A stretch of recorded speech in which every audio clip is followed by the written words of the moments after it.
Voilà, bon matin à vous tous.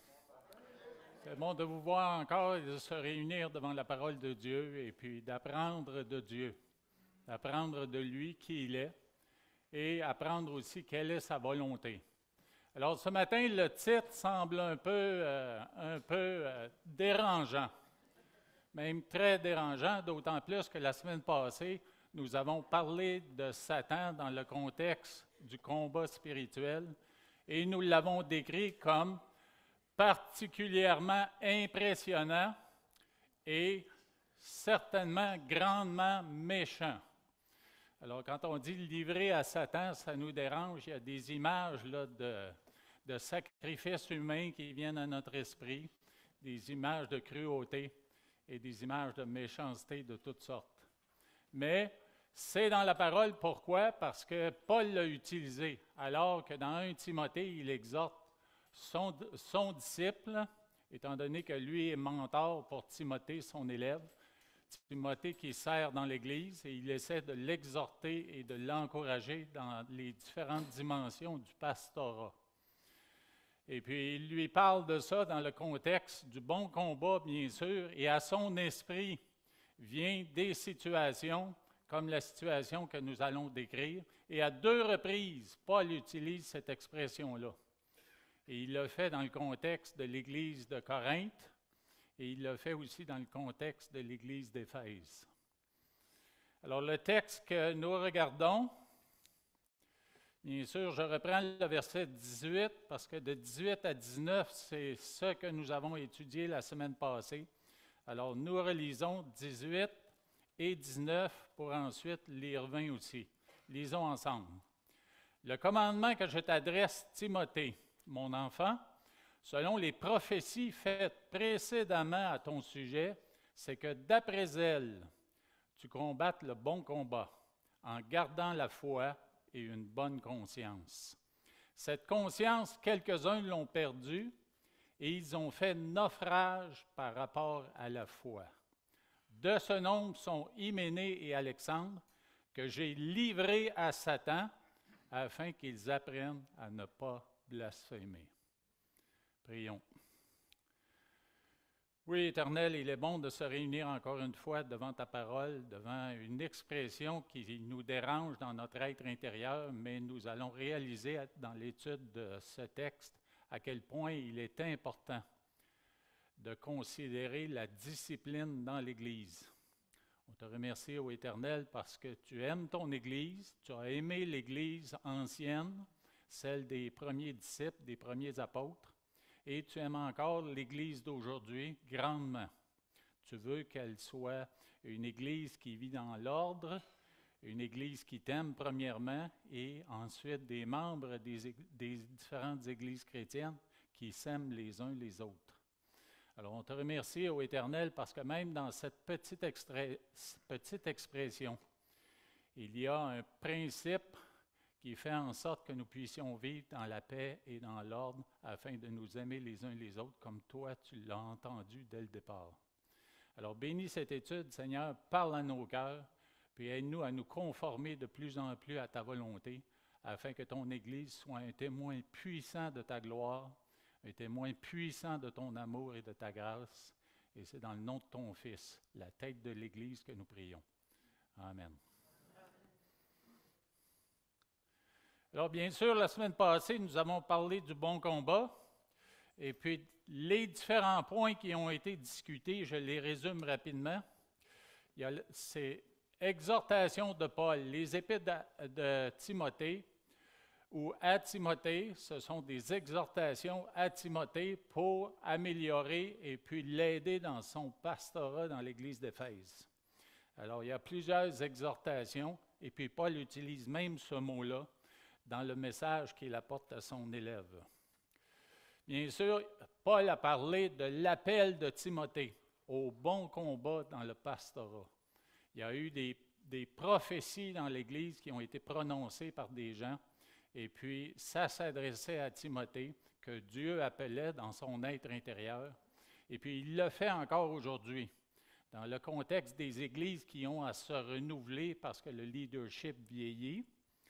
mais Dieu appelle encore des jeunes personnes, des personnes plus jeunes, à servir dans l'Église dans différents ministères. On le voit dans notre Église maintenant, où dans différents ministères, il y a un renouvellement qui fait plaisir à nos cœurs, qui réjouit nos cœurs. Et de la même manière, chacun de nous qui avons fait profession de foi, accepté Jésus comme Seigneur et Sauveur, il est possible que quelque part dans notre cheminement chrétien, le Seigneur nous appelle. Il nous appelle par sa voix, les murmures de son esprit. Il nous appelle dans la lecture de la parole. Et il peut nous appeler aussi par des prophéties qui sont prononcées par des personnes qui parlent de la part de Dieu. Alors, c'était le cas de Timothée. Et Paul lui rappelle cela pour qu'il exerce son ministère en accord avec l'appel qu'il avait reçu. Et bien sûr, Paul, en parlant du bon combat, il lui rappelle qu'il a à lutter contre Satan et ses armées de démons. C'est une des dimensions du combat du chrétien. Satan, il est bien réel, même si dans des cultures comme l'Amérique du Nord, on a tendance à repousser ces choses-là et les ignorer. Il y a des cultures dans le monde qui vraiment vivent ces réalités beaucoup plus près que nous pouvons le faire. Elles sont là, c'est la réalité telle qu'elle est décrite dans la parole. Et bien sûr, nous avons à lutter aussi contre le monde et son système de pensée impie. Impie, bien sûr, qui est le contraire de la piété. La piété, c'est le rapport à la foi, à la dévotion à Dieu et le service à Dieu. Alors, le système de ce monde, ou bien des systèmes de ce monde, ont complètement rejeté Dieu. C'est un peu le cas, malheureusement, dans notre province, où, parce qu'on a rejeté, entre autres, l'Église catholique romaine, mais en même temps, c'est comme si on avait jeté le bébé avec l'eau du bain. On a mis Dieu dehors aussi, puis on ne le considère plus comme on devrait le faire. Et dernièrement, comme il a été mentionné ce matin, contre notre propre nature. La nature déchue qui est en nous, mais renouvelée en Jésus-Christ. Il y a quand même un élément de la chair qui est là, et puis on doit quand même combattre différentes tentations qui sont là dans nos vies, et c'est ce à quoi nous sommes exhortés. On se rappelle, me vient à l'esprit l'exemple de Joseph dans l'Ancien Testament. Alors qu'il travaillait chez son maître, il était esclave, il avait été vendu comme esclave. Il a dû lutter et se sauver physiquement d'une tentation qu'on plaçait dans sa vie, la tentation d'une relation sexuelle avec la femme de son maître. Alors c'est là tout autour de nous, et puis l'ennemi de nos âmes, Satan, aimerait bien nous attirer encore et nous plonger dans ce bain de péché et de tentation, afin de nous faire chuter et de détruire complètement notre témoignage chrétien. Alors bien sûr, Paul mentionne la manière de combattre dans le passage que nous lisons, et il encourage Timothée à démontrer de la foi, à entretenir sa foi, et de le faire avec une bonne conscience. Ces deux éléments-là, on va les reprendre un petit peu dans le message de ce matin, avant de passer au terme, à l'expression « livré à Satan ». Et je vais la faire en 4 points, dont le point principal est livré à Satan, la perte de la bonne conscience, le naufrage par rapport à la foi, livré à Satan, c'est-à-dire la discipline dans l'Église, et apprendre à ne pas blasphémer. Commençons par la bonne conscience, où on en parle dans le verset 19, en gardant la foi et une bonne conscience. Dans le projet Vérité, et je reviens en arrière pour des gens qui auraient suivi le projet Vérité, dans le projet Vérité, il y a cette question de Pilate qui sert d'introduction à tout le message du projet Vérité. Et la question de Pilate, c'est qu'est-ce que la vérité? Je vais vous lire les 2 versets où ça se retrouve. C'est dans Jean, chapitre 18, les versets 37 et 38. Pilate lui dit, « Tu es donc roi? » Jésus répondit, « Tu le dis. Je suis roi, je suis né et je suis venu dans le monde pour rendre témoignage à la vérité. Quiconque est de la vérité, écoute ma voix. » Pilate lui dit, qu'est-ce que la vérité? Après avoir dit cela, il sortit de nouveau pour aller vers les Juifs et il leur dit, je ne trouve aucun crime en lui.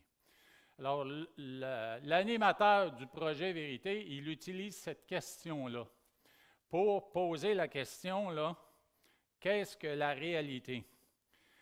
Et puis, dans le contexte dans lequel nous vivons, il y a toute une perspective que nous pouvons avoir en ce monde, puis parce que nous sommes bombardés de toutes sortes de messages, mais notre perspective du monde réel peut être facilement faussée de toutes sortes de manières. C'est un peu comme marcher dans le désert et puis de voir un oasis qui n'existe pas réellement.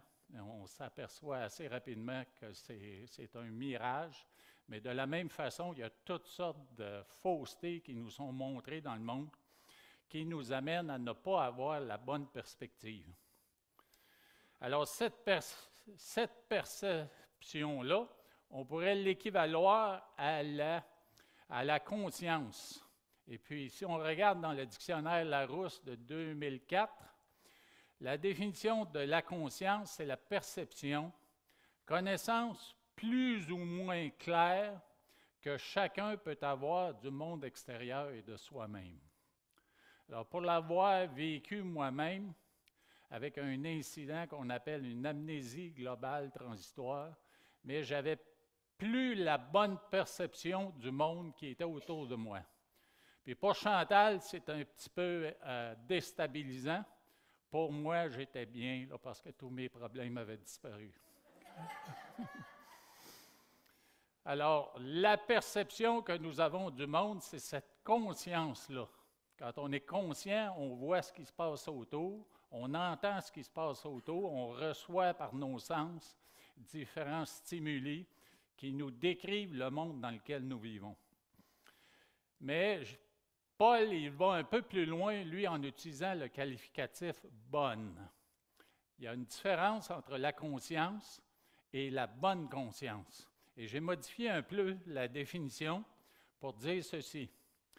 La bonne conscience, c'est la perception, la connaissance et l'évaluation claire en termes de bien et de mal que chacun peut avoir du monde extérieur et de soi-même, grâce à Dieu et à sa divine parole. Alors, vous voyez bien dans la définition là, que j'ai concoctée que si on introduit dans notre vie la parole de Dieu et Dieu lui-même, par son esprit, par sa parole, la perception que nous avons du monde, elle change étrangement. Pour le mieux. Elle change pour le mieux. Pourquoi? Parce que nous avons un discernement qui est beaucoup plus grand que ce que c'était avant. Puis on peut vraiment identifier ce qui est mal et ce qui est bien selon Dieu. Alors que le monde, avec tous les messages qu'il nous présente, mais nous n'avons plus aucune idée de ce qui est mal et de ce qui est bien. Et puis, c'est ce qui est encourageant avec la parole de Dieu et avec le message que Paul donne à Timothée, c'est que nous pouvons activer et garder, entraîner et activer cette bonne conscience-là. Et nous avons la responsabilité de le faire. Si nous négligeons la parole de Dieu, si nous négligeons la méditation et l'étude de la parole de Dieu, mais notre conscience va être affectée d'une façon ou d'une autre. Elle ne sera plus aussi aiguisée et éveillée. Alors, Paul encourage Timothée à garder sa conscience aiguisée pour pouvoir bien travailler dans la tâche qui lui était donnée de faire, c'est-à-dire être pasteur d'une église. Et puis, comme nous sommes tous pasteurs les uns des autres, mon frère aime m'appeler pasteur, celui qui présidait ce matin. Et puis, moi, j'ai un petit peu de difficulté avec les titres, mais je l'accepte quand même, mais je réalise que même en n'étant pas pasteur, je suis quand même pasteur des gens qui m'entourent pour les encourager, les édifier et les guider dans la foi vers une plus grande maturité. Alors, il y a cette réalité du bien et du mal, et puis la conscience, elle est nécessaire. Elle est nécessaire, puis on réalise très bien quand on y réfléchit, là, qu'il y a un lien très, très étroit entre la conscience, la bonne conscience et la foi.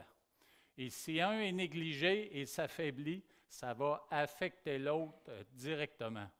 Notre foi et notre conscience influencent notre état intérieur et nos actions. Et par les actions, j'entends attitude, j'entends parole et j'entends action comme telle. Et notre état intérieur et nos actions vont aussi influencer notre foi et notre conscience. Alors, c'est un cercle. C'est un cercle où un encourage l'autre et l'autre encourage l'autre. On s'édifie dans notre être intérieur, dans la foi et dans la conscience, la bonne conscience, et ça affecte nos actions et nos paroles et nos attitudes et tout le reste, là. Alors, il faut être en alerte et actif. Bien sûr, la foi, elle doit être croissante, comme la bonne conscience. Et dans Romains 10, 17, c'est là qu'on déclare comment est-ce qu'elle naît, cette foi-là, et comment est-ce qu'elle grandit, cette foi-là. Dans ce verset, Romains 10, 17, il est écrit « Ainsi, la foi vient de ce qu'on entend, et ce qu'on entend vient de la parole de Dieu, la merveilleuse parole de Dieu. » Au début de notre vie chrétienne, Chantal et moi, nous étions dans une église qui était évangélique, mais il y avait un petit peu de négligence concernant l'étude de la parole. Nous n'avons pas assez été encouragés à étudier, méditer la parole. C'est sûr qu'on était bien, on avait des relations incroyables avec les gens qui nous ont accueillis, ils nous aimaient, on les aimait. Mais pour ce qui est de la connaissance biblique, nous avions du travail à faire. Et aujourd'hui, nous plongeons beaucoup plus dans la parole de Dieu, de manière à ce que notre être intérieur soit assez fort pour résister dans les plus graves combats spirituels. Et puis, présentement, nous en vivons. Il y a beaucoup de gens dans l'Église qui en vivent et ça va devenir encore pire. Quand on regarde la situation du monde et les mensonges qui circulent, la violence qui augmente, 2 guerres qui sont actives maintenant et qui risquent de dégénérer. Alors, ça va devenir encore pire. Alors, il faut être vraiment solide dans la foi et dans la bonne conscience. Qu'est-ce que dit le passage sur la perte de la bonne conscience? Le mot « perdu » qui est là, c'est le mot « apothéomé ». Et ça signifie repousser, rejeter. Ça signifie qu'il y a une distance et un éloignement qui se crée. Alors, bien sûr, pour une personne qui perd cette bonne conscience-là, c'est parce qu'il s'est éloigné de ce qui pouvait la garder en santé. Dans la version de Sommaire, on dit « se sont écartés ». Pour moi, c'est encore plus significatif parce que là, l'ont perdu, c'est un peu indéfini quant à savoir connaître les raisons qui ont fait qu'on a perdu cette bonne conscience. Tandis que se sont écartés, ça renvoie vraiment au sujet, c'est-à-dire la personne qui a négligé sa bonne conscience, négligé sa foi. Et nous sommes tous responsables de notre bonne conscience et de notre foi. Puis chaque fois que nous décidons de prendre du temps pour nous-mêmes en nous éloignant de Dieu et de sa parole, nous négligeons notre foi et notre bonne conscience. Alors ce matin, mon message est entre autres un encouragement à garder la parole de Dieu active dans votre vie, à la consulter quotidiennement, à la lire quotidiennement et à l'étudier quotidiennement. On voit un verset dans 1 Timothée 3,8 qui dit ceci. « Les diacres aussi doivent être honnêtes, éloignés de la duplicité, des excès du vin, d'un gain sordide, conservant le mystère de la foi dans une conscience pure. » Alors les deux, mystère de la foi qui est là, combinée à une conscience pure. Puis ce qui est intéressant dans ce verset-là, c'est qu'on parle d'un éloignement. Mais pas un éloignement par rapport à la foi ou à la conscience, c'est un éloignement par rapport à ce qui pourrait causer du dommage à la conscience et à la foi, c'est-à-dire la duplicité, des excès du vin, des gains sordides, vraiment des péchés, des désobéissances par rapport à la loi de Dieu. Je me rappelle avoir, au début de ma vie chrétienne, consulté bien des Nouveaux Testaments ou des Bibles distribués par les Gédéons à un endroit ou à un autre. Puis je me rappelle avoir vu cette phrase-ci qui, dans mes recherches que j'ai faites hier, ne semblait pas être donnée ou avait été dite par une personne en particulier. On parle de John Bunyan, comme l'auteur de cette phrase-là, ou on parle aussi de Dwight L. Moody.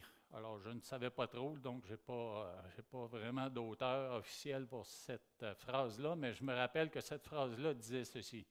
Le péché t'éloignera de la Bible, mais la Bible t'éloignera du péché.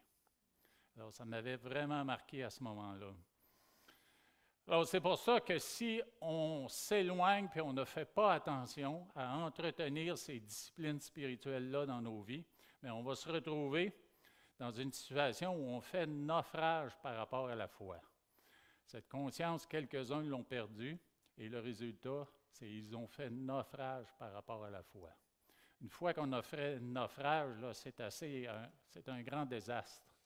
Je ne sais pas si vous avez vécu cela. Moi, personnellement, je ne l'ai pas vécu. Mais j'imagine quand on est sur un bateau, peu importe la dimension qui est là, quand on a frappé un écueil, quand on a frappé des rochers, on est dans une situation pas mal désespérée. Dans la Bible, nous avons dans les Actes des Apôtres, Paul avec ses compagnons de voyage qui ont fait naufrage, pas par rapport à la foi, mais ils ont littéralement, physiquement fait naufrage. C'est une catastrophe, là. C'est bien pire qu'un accident d'auto. Je sais qu'il y a des personnes ici qui ont vécu des accidents d'auto. C'est un petit peu la même chose en bateau, mais c'est plus grand, c'est beaucoup plus grand. Il y a une amplitude beaucoup plus grande. Alors, juste une petite image là, pour vous aider à saisir ce que c'est. Et puis, je me rappelle, alors que je réfléchissais à ça, je me rappelle un documentaire sur la Deuxième Guerre mondiale. Et puis, il y a une belle illustration dans cette circonstance-là, ou cet événement-là. Ça concerne la Deuxième Guerre mondiale, alors que l'Allemagne avait construit le plus grand des cuirassés qui existaient à ce moment-là, et on allait l'utiliser pour gagner la bataille de l'Atlantique, qui allait empêcher le ravitaillement de l'Angleterre pour continuer la guerre contre les Allemands, l'Allemagne nazie. Et puis, ce bateau-là, on l'a amené effectivement dans l'Atlantique, puis il avait commencé à faire des ravages. Et puis, les Britanniques ont décidé, avec quelques vaisseaux beaucoup plus petits, de le contre-attaquer puis d'essayer de le détruire. Et puis, dans l'histoire de la destruction de ce bateau, il y a un petit porte-avions qui, sur son pont, avait des avions. Vous savez ce que c'est qu'un biplan? Un biplan, c'est les vieux avions il en existe encore aujourd'hui, mais c'est des avions à deux ailes chaque côté, là. Les ailes l'une par-dessus l'autre, là. Alors, c'est des avions qui ont vraiment l'air d'être bâtis en toile et en bois. Alors, ils ont l'air vraiment fragiles. Et ces avions-là, quand ils ont décollé du porte-avions pour attaquer le Bismarck, eh bien, ils n'avaient qu'une seule arme. C'était une torpille par avion. Et si je me rappelle bien, il y avait moins de 10 avions qui ont attaqué le Bismarck. Puis il y en a un qui a eu, j'aime pas dire la chance, là, mais c'est comme ça. Il a eu la chance, je vais le dire quand même, parce qu'il n'y a pas d'autres mots qui me viennent à l'esprit pour l'instant. L'opportunité, merci Serge, il a eu l'opportunité d'envoyer une torpille qui, avec tous les mouvements du Bismarck pour éviter les autres torpilles dans l'eau, il a frappé quoi? Il a frappé le gouvernail du Bismarck. Et puis le gouvernail s'est bloqué dans un angle où le bateau tournait en rond. Les Allemands ont essayé avec des plongeurs de le débloquer, puis ça n'a pas fonctionné. Et puis c'est ça qui a amené à sa perte, qui a amené au naufrage du Bismarck. Et je vois là, moi, une belle illustration dans notre foi. Quand nous sommes pris à un moment donné, à cause de cette mauvaise conscience-là qu'on a fait des mauvais choix, on se retrouve à tourner en rond dans notre foi, on n'avance nulle part et on ne grandit pas. Et puis c'est là que nous sommes vulnérables à d'autres attaques de l'ennemi pour venir nous faire faire un naufrage par rapport à la foi. Alors, c'est là qu'on en arrive à l'expression « livré à Satan ». Puis c'est une expression, comme je disais tantôt, là, qui nous dérange un peu, mais c'est quand même là dans la parole. Et puis dans l'autre occasion où Paul l'a utilisé, c'est alors qu'il reprenait les Corinthiens de permettre à un membre de leur Église qui était coupable d'une relation incestueuse avec sa belle-mère, la femme de son père. Il reprend les Corinthiens et il dit ceci. « Pour moi, absent de corps, mais présent d'esprit, j'ai déjà jugé comme si j'étais présent celui qui a commis un tel acte. Au nom du Seigneur Jésus, vous et mon esprit étant assemblés avec la puissance de notre Seigneur Jésus, qu'un tel homme soit livré à Satan pour la destruction de la chair, afin que l'esprit soit sauvé au jour du Seigneur Jésus. » Alors, il y a une fenêtre ici d'espérance que la personne va se repentir et puis arrêter de commettre cette action qui est immorale aux yeux de Dieu et de l'Église. Puis quand on dit la destruction de la chair, ce n'est pas la mort de cet homme-là qu'on recherche, mais c'est la discipline de cet homme-là afin qu'il arrête d'avancer dans ses désirs sexuels, là, dans cette relation-là. Alors, bien sûr, cette discipline-là, elle est mentionnée dans la parole de Dieu et elle est nécessaire. Pourquoi? Parce que Dieu est un Dieu d'ordre. Et puis, Dieu veut qu'il y ait de l'ordre dans l'Église. Et puis, on voit ça même dans le monde.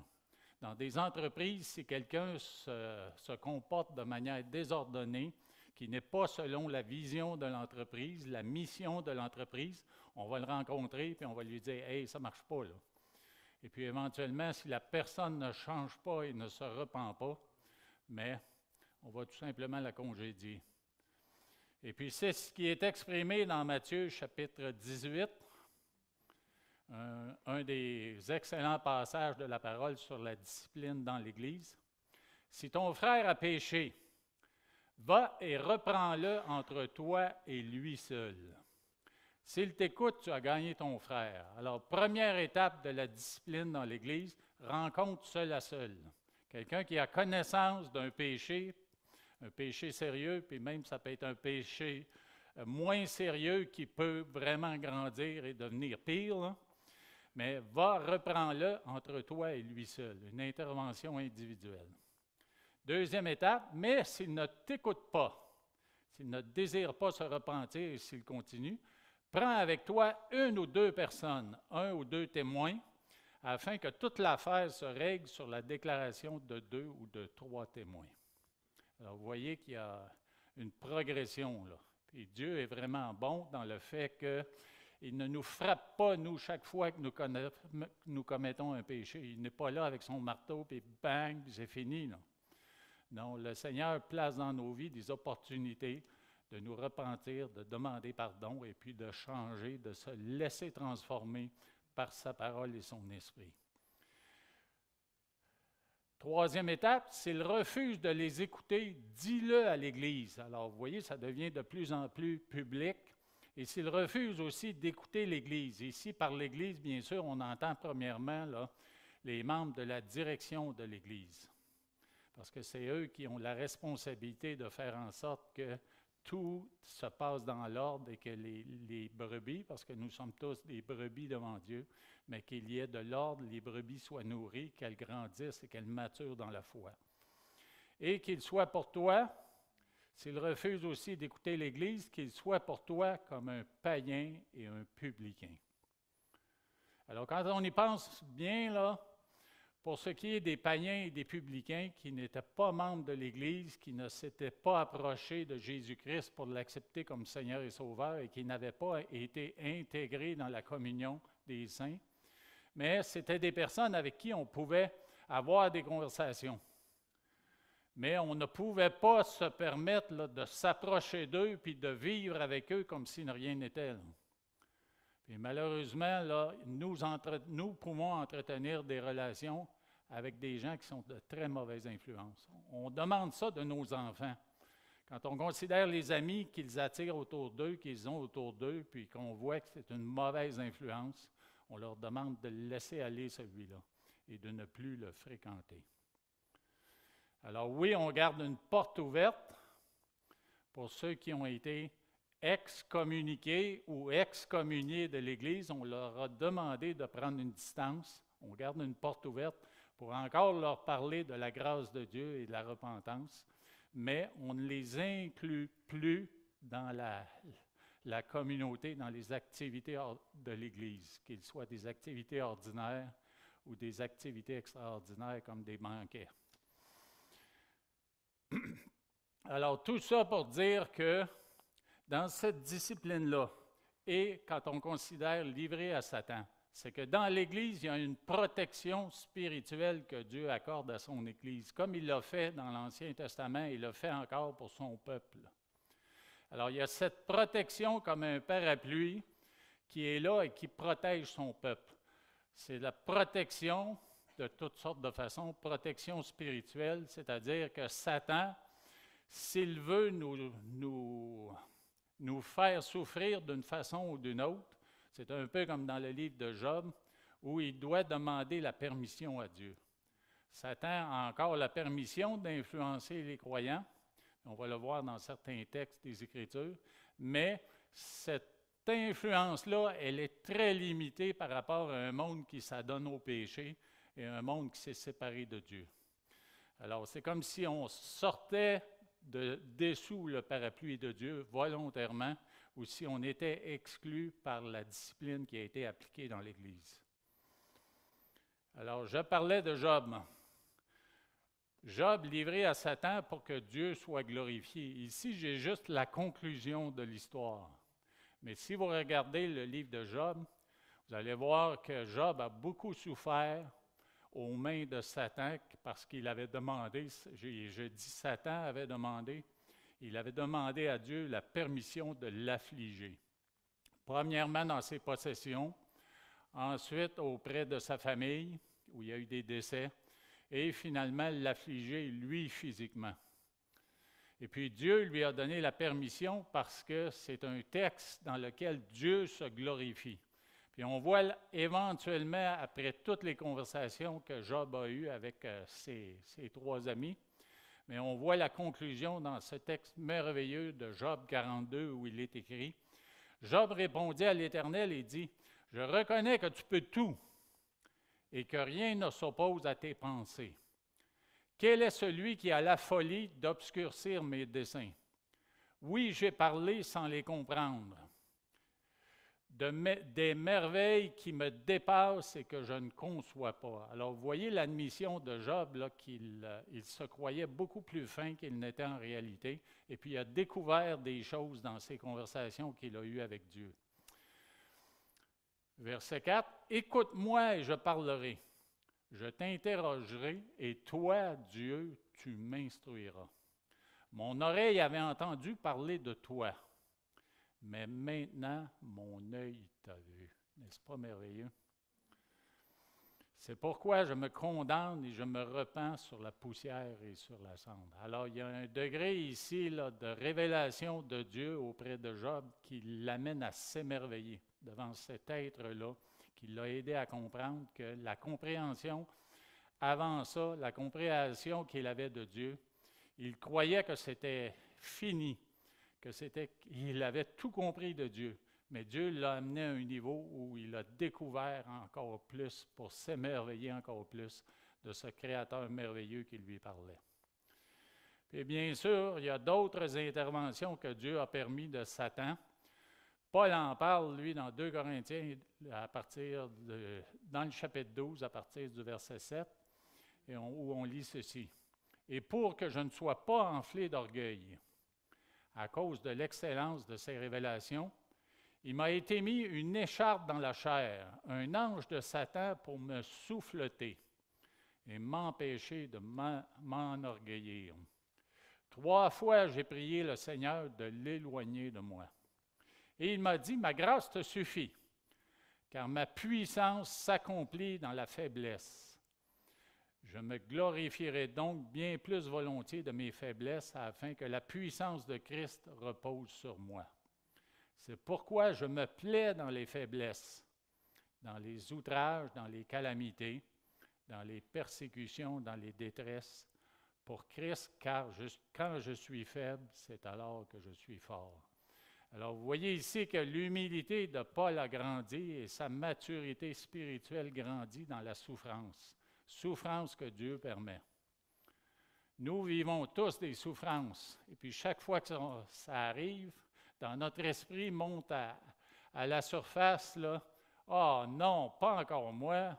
Pourquoi est-ce que Dieu te permet ça? » Et puis là, on commence à argumenter avec lui. Au lieu de tout simplement dire « Seigneur, je te remercie ». Puis là, moi, je l'ai dit comme ça, là, mais je ne le fais pas toujours comme ça. Alors, je m'encourage en même temps. Alors, Seigneur, montre-moi qu'est-ce que tu veux m'apprendre au travers de ça. Donne-moi la force de passer au travers. Guide-moi, donne-moi la sagesse de comprendre afin de l'utiliser pour une plus grande maturité dans ma vie. Et merci de permettre cela. Et bien sûr, il y a Pierre aussi qui, lui, à cause de ses reniements, il a vécu une situation où il a vécu beaucoup de détresse et beaucoup de peine, mais le Seigneur l'a rétabli dans son ministère encore plus puissamment que jamais. Le Seigneur dit, « Simon, Simon, Satan vous a réclamé pour vous cribler comme le froment. Mais j'ai prié pour toi afin que ta foi ne défaille point, et toi, quand tu seras converti, affermis tes frères. » Nous savons tous ce qu'est un crible. À quoi sert un crible? À enlever les impuretés d'une matière. Puis c'est nécessaire qu'on puisse avoir ça pour enlever des impuretés, des choses qu'on ne veut pas dans une recette, qu'on ne veut pas dans un mélange de terre ou n'importe où ailleurs. Et il y a Saül aussi qui, lui, a été livré à Satan, mais pour un jugement très sévère parce qu'il n'y avait aucune repentance en lui. Il s'enfonçait dans son péché, son manque de foi, alors qu'il se détournait de Dieu pour aller consulter des devins, des devins et même s'adonner à des pratiques qui ne lui étaient pas données de faire, comme offrir des sacrifices, c'était donné aux prophètes, c'était donné aux prêtres, et puis lui, en tant que roi, il ne devait pas faire ça. Et puis on dit dans le texte que vous voyez à l'écran, Samuel prit la corne d'huile et l'oignit au milieu de ses frères. Ça, on parle de David, là. L'Esprit de l'Éternel saisit David. À partir de ce jour et dans la suite, Samuel se leva et s'en alla à Rama. Alors Saül a été rejeté et c'est pas Samuel, mais David qui est maintenant destiné à devenir roi d'Israël. Et l'Esprit de l'Éternel s'est retiré de Saül, qui fut agité à partir de ce moment-là par un mauvais esprit. On dit venant de l'Éternel, mais il faut faire attention. Ça ne veut pas dire que l'Éternel a toute son équipe de mauvais anges pour influencer les gens et les faire souffrir. Ce sont toujours des suppôts de Satan, des démons à la solde de Satan, et Dieu leur permet de faire des choses comme ici, là. C'est-à-dire d'agiter un homme comme Saül. Dans le verset 15, les serviteurs de Saül lui dirent « Voici un mauvais esprit de Dieu t'agite. » Alors les gens parlaient ainsi, mais ce n'étaient pas des anges venant de Dieu, c'était des anges déchus à la solde de Satan. Et bien sûr, nous avons aussi Judas Iscario. Dès que le morceau fut donné, Satan entra dans Judas. Et Jésus lui dit, ce que tu fais, fais-le promptement. Alors lui aussi a refusé de plier le genou, de se soumettre entièrement à la volonté de Dieu. Et il a décidé de dénoncer Jésus et c'est lui qui a permis qu'il aille à la croix. Puis d'un autre côté, Jésus, lui, a été livré à Satan pour être tenté dans le désert. Et bien sûr, c'est un passage qui nous encourage, nous, parce qu'on sait qu'on peut résister avec la volonté, l'Esprit de Dieu et la connaissance que nous avons, la puissance que Dieu nous donne par le sang de Jésus. On peut lui résister dans toutes les tentations.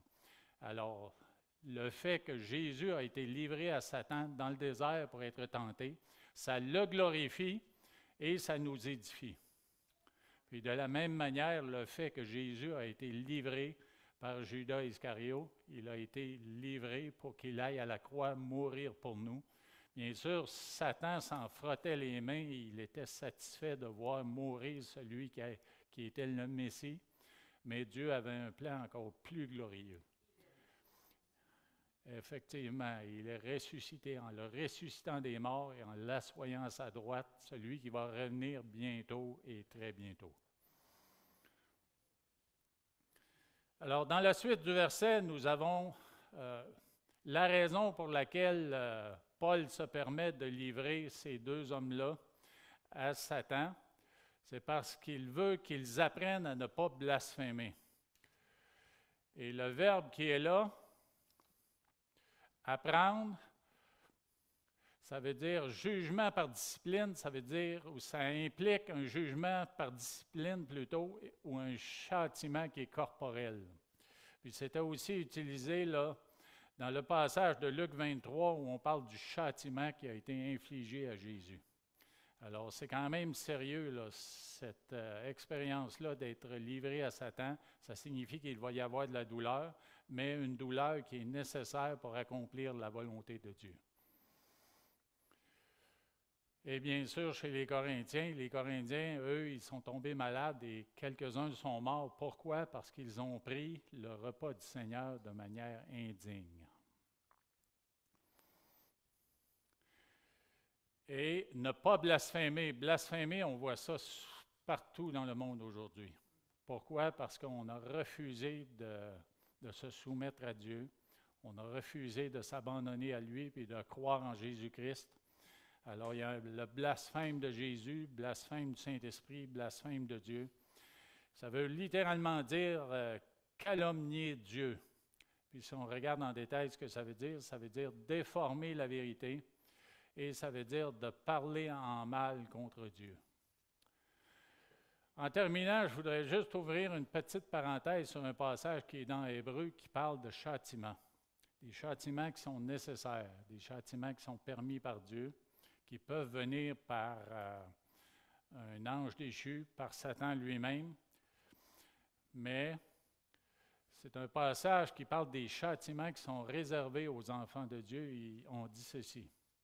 C'est un passage qui nous a été très utile à Chantal et moi là, dans la discipline de nos enfants, de considérer pourquoi c'était fait et comment c'était fait.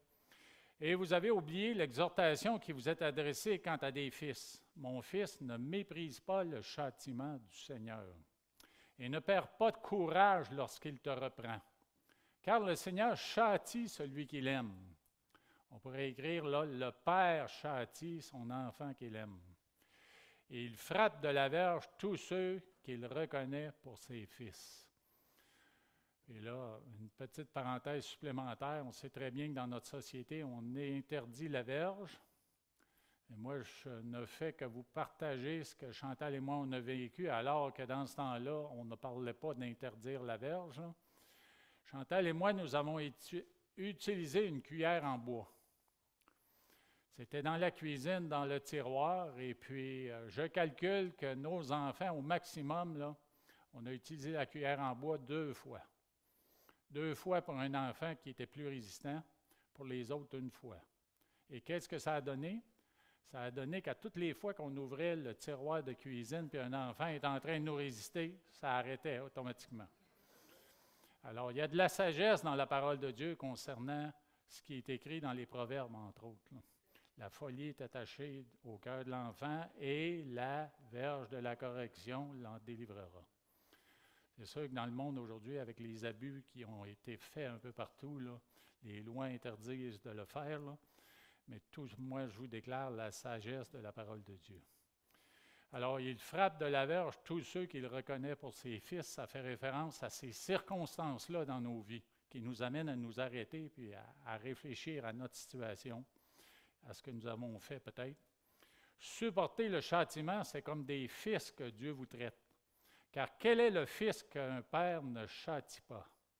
Mais si vous êtes exempt du châtiment auquel tous ont part, vous êtes donc des enfants illégitimes et non des fils. D'ailleurs, puisque nos pères, selon la chair, nous ont châtiés, et que nous les avons respectés, ne devons-nous pas, à bien plus forte raison, nous soumettre au Père des esprits pour avoir la vie? Alors, Dieu a un but pour les châtiments, Dieu a un but pour la discipline. C'est afin de nous amener à une meilleure relation avec lui, une meilleure relation avec nos frères et sœurs, et une foi encore plus grande, une conscience encore plus éclairée. Nos pères nous châtiaient pour peu de jours, comme ils le trouvaient bon. Mais Dieu nous châtie pour notre bien, afin que nous participions à sa sainteté, sa pureté. Dieu est 3 fois saint. Alors, il est vrai que tout châtiment semble d'abord un sujet de tristesse. Alors, on voit que l'auteur d'Hébreux a rajouté cette portion-là comme pour nous aider à mieux comprendre là, et même accepter le fait que ça nous rend triste au départ. Alors, c'est un sujet de tristesse au départ et non de joie. Mais, il y a un gros mais là, qui devrait être en majuscule, il produit plus tard, pour ceux qui ont été ainsi exercés, un fruit paisible de justice, que je changerais peut-être là, pour dire de droiture, un fruit paisible de droiture. Droiture dans le sens d'obéissance, un fruit paisible d'obéissance. Alors, vous voyez que livré à Satan, ça semble dur au premier abord, mais quand on regarde en profondeur cette discipline que Dieu applique à nos vies et la discipline qu'il nous demande d'appliquer dans l'Église avec fermeté, mais avec douceur, ça fait un sens, là, c'est incroyable. Ce n'est pas insensé, ce n'est pas fou. C'est toute la sagesse de Dieu qui est exprimée dans un passage où Paul encourage Timothée à faire ce qui est correct dans l'Église, ce qui est juste selon Dieu. Prions.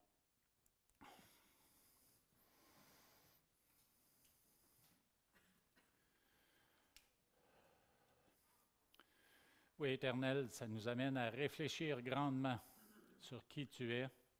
Puis dans ta parole, nous voyons des déclarations de grâce, des déclarations d'amour. Tu nous demandes de ne pas abuser de la grâce et c'est pour ça que tu en appelles aux différents châtiments qui viennent permis par toi, par les circonstances, par peut-être même l'ennemi de nos âmes, afin de nous amener à réaliser que peut-être nous sommes sur un chemin détourné. Nous sommes sortis du chemin étroit pour prendre des décisions selon notre volonté, non la tienne. On te remercie de nous rappeler par ces passages que nous avons des comptes à rendre, non pas pour être sauvés parce que notre salut est éternel et assuré, mais concernant l'exemple, concernant le témoignage que nous donnons pour ceux qui viendraient à notre suite et qui désiraient marcher dans tes voies. Alors, purifie-nous, ô Éternel, dans nos pensées, dans nos décisions, dans notre conscience. Purifie aussi notre foi, afin que nous soyons des piliers dans ton Église, des hommes et des femmes de Dieu qui soutiennent l'œuvre et le bon combat selon ta volonté. Merci d'aiguiser notre conscience afin qu'on reconnaisse rapidement les tentations qui sont placées dans nos vies pour les rejeter et les éviter. On te remercie, ô Dieu, parce que tu nous as donné ce système d'alarme, ce gouvernail pour nos vies qui nous permet d'aller droit en allant selon ta volonté dirigée par ta sainte parole et toute la sagesse qu'elle contient. C'est dans le nom glorieux de Jésus que nous te demandons de continuer de nous fortifier dans ce pèlerinage qui n'est pas terminé, mais on sent que ce qui se passe dans le monde, ça fait en sorte que ton retour est pour bientôt. Jusque-là, Seigneur, nous désirons être vainqueurs individuellement et collectivement pour ta gloire. C'est en ton nom merveilleux que nous prions. Amen. Bon dimanche à tous, soyez bénis.